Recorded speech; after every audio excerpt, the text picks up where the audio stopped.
lighting, the amount of lighting, and if the lighting is different from the background lighting, that's a huge tell.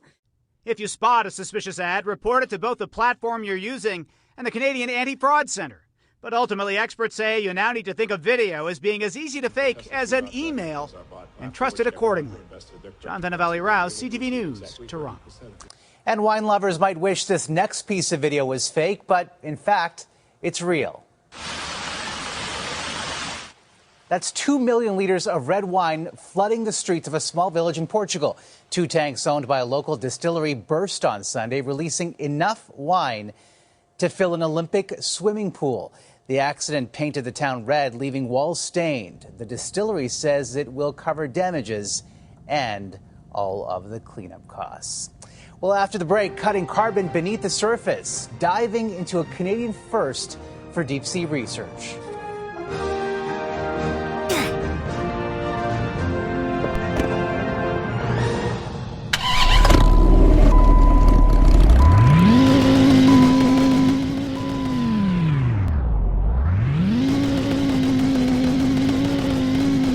More than 1,000 meters below the ocean's surface off British Columbia, there's a fascinating experiment unfolding. CTV's Yvonne Raymond on the cutting-edge tech that could help cut carbon from the atmosphere.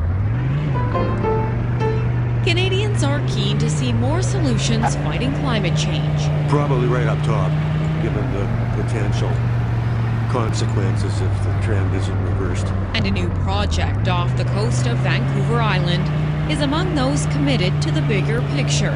We're going to have to remove CO2 out of the atmosphere to keep the planet habitable for humans and biodiversity. Ocean Networks Canada and an American ocean health company have plunged below the surface, planting a device that'll help gather research to see whether technology can be used to enhance the ocean's natural ability to pull carbon from the atmosphere. We kind of have 2 primary mechanisms. One is through growing macroalgae in the open ocean and then having it sunk to the seafloor. The other is having wood or other terrestrial-based biomass that has been grown on land and then sinking back to the seafloor. That's why the experimental test lies 1,300 meters below the ocean's surface, south of Tofino in the Clackwater.